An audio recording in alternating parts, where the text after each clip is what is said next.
Yeah, y'all be here when we get back? Hi, my name is Kara Arthur, and speech for you today is Problem Solution Organization. My audience is between the ages of 18 to 25.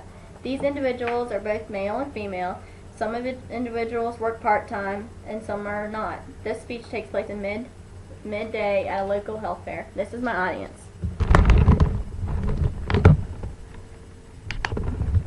Thank you. You can sit. The central idea of my speech today is anti-tobacco. I'm trying to promote people not to smoke, and if they do smoke, to quit smoking. We all know that smoking is bad for your health. There's no doubt about that. My grandpa would have lived longer if he had better breathing and cleaner lungs. In order for him to have better breathing and cleaner lungs, he should have stopped smoking a long time ago. He died in 1997 because of his smoking habit he'd had since his teen years. It was my mom's dad, and we loved him very much. He was a sweet man, and we just wish he could have stayed a little longer for us and been around to cherish some more moments and spend time with us, but instead he died because of his unhealthy habits. The main point of my thing today is that a great man passed away. He could have easily lived with us longer. He could have been here now like his wife, my grandma, is still here. She's healthy, never smoked a day in her life, and she's doing better than ever. And if he hadn't smoked, we all believe he would still be with us today. Today I would like to give you some information about the following. Cleaner and healthier lungs, number one, obviously keep you alive longer. Smoking affects non-smokers, and also smoking is an addiction that leads to death. First thing I want to tell you is cleaner lungs keep you alive. According to smokingeffects.org, which is the valued website I found online that had to do with the topic of speech today, saying the major areas that smokers suffer is in their health because of the tobacco addiction. It's because the chemicals in the smoke, once inhaled in your lungs, make your decay the lining in your lungs, and it makes it hard for the air to come back out.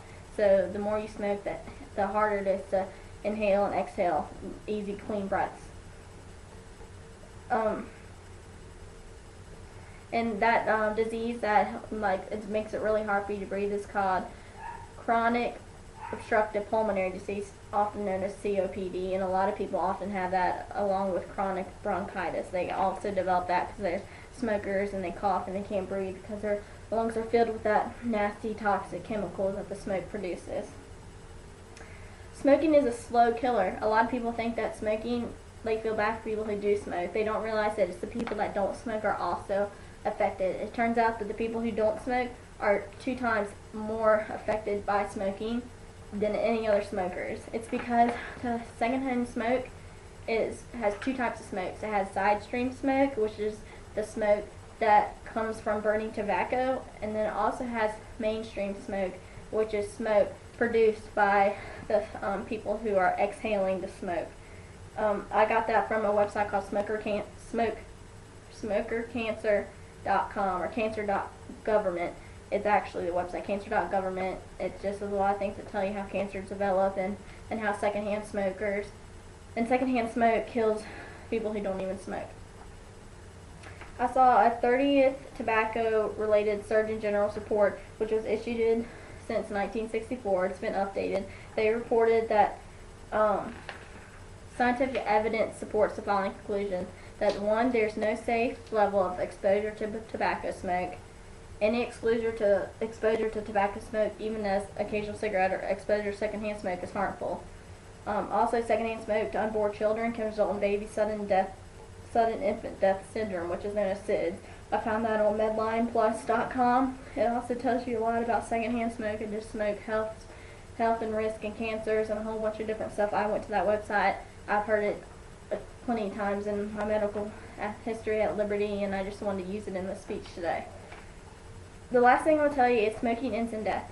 Smoking today is known as the biggest cause of both preventable and mature death, not only in the U.S. but worldwide. Smoking-related diseases are caused by over 4,400,000 deaths in the U.S. annually. I also got that back from smokingeffects.org. That's a huge number. That's a huge number that could easily be prevented. Cigarettes today deliver nicotine more quickly from the lungs to the heart and the brain. Evidence suggests that physiological, biologic, genetic factors may also play a role in nicotine addiction. That's why so many people are constantly buying cigarettes. Even if they want to stop, they'll buy the cigarette and they can't stop, or people will often become addicted to the nicotine gum because it's still the nicotine they're getting from the gum rather than the cigarettes. So any kind of prevention is not really helping you actually prevent smoking. It's actually getting you hooked on something else besides smoking. You know what I'm saying? So cancers are huge with smoking. Cigarettes cause cancers, and there's a great link between them, including throat cancer, mouth cancer, cervix cancer, stomach cancer, breast and pancreas cancer all come from smoking. Evidence indicates that changing cigarette designs over the last 5 decades, include filter, low tar, and light variations, have not reduced overall disease risk among smokers. They have not prevented cancer or any kind of efforts to prevent cancer.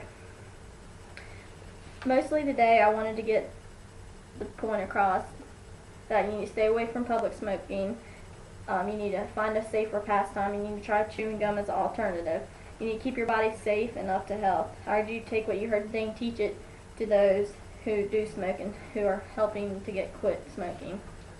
My visual today is a poster I made. I put one day at work. I work at a local drugstore. We recorded in a 6-hour shift that 200 pack cigarettes were bought in a 6-hour shift, equaling to 2,000 cigarettes being smoked, equaling to $800 being spent in one day, and all of this equals to death.